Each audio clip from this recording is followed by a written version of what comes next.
Shabbat Shalom les amis, cette semaine nous ne lirons pas une paracha, mais deux parachiotes, celle de Nitzavim et de Vayeler. De plus, cette semaine, c'est le dernier Shabbat de l'année. Donc permettez-moi de vous souhaiter Shana Tova Umetuka. Nos sages de mémoire bénie disent que ce Shabbat a le pouvoir de réparer toutes les imperfections qui se sont produites au cours de n'importe quel Shabbat de l'année écoulée. Habituellement, le Shabbat avant Rosh Chodesh est appelé le Shabbat Mevarichim, Shabbat de la bénédiction du nouveau mois. Parce que nous annonçons le nouveau mois avant la prière de Moussaf et bénissons le nouveau mois qui va arriver par le Yehi Ratzon spécial. Par contre, le Shabbat qui projette Rosh Chodesh Tishri, donc ce Shabbat-là, nous ne restons pas cette bénédiction. Pourquoi ? Le Saint Baal Shem Tov explique que nous ne bénissons pas ce mois-ci parce que c'est Akadosh Baruch Hu qui le bénit.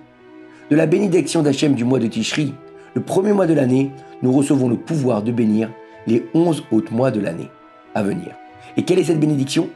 C'est Atem Nitzavim Hayom. Vous tenez debout aujourd'hui.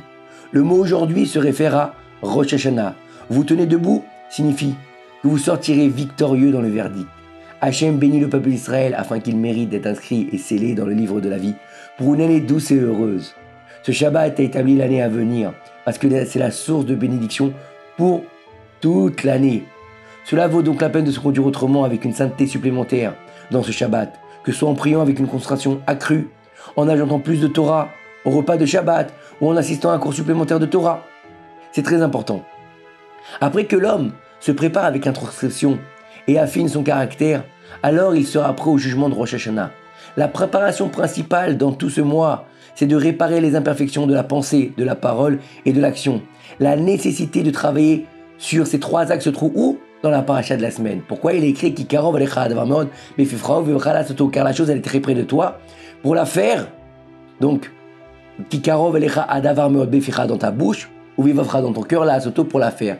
Ça veut dire que en fait, quand on doit sanctifier ses pensées, on doit sanctifier sa bouche, on doit sanctifier son visage, on doit sanctifier ses actions.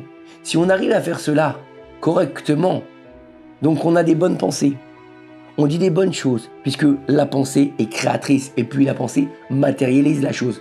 Puis ensuite, on la fait correctement, en suivant la halakha, en mettant de la joie, en voulant servir à Kadosh Baruch Hu comme il se doit, alors on est certain d'être immédiatement inscrit et scellé dans le vivre de la vie.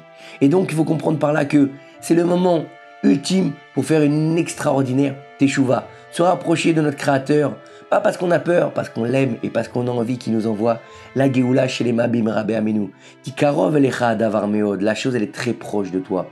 Ça veut dire que nous sommes très proches d'Akadosh Baruch Hu. C'est un moment de être Hatson pour pouvoir enfin se rapprocher d'Akadosh Baruch Hu et faire ce qu'on doit faire à Rosh Hashanah, introniser notre roi sur son peuple, c'est-à-dire le reconnaître en tant que roi du peuple d'Israël. Car c'est ça tout le sujet de Rosh Hashanah, d'accepter la royauté d'Hachem sur son peuple qui s'appelle Israël et sur sa terre qui s'appelle Eret Israël. Shabbat Shalom Vorach, Shana Tova Vochet, Gmar Chatima Tova, Kakadosh Baruch Hu.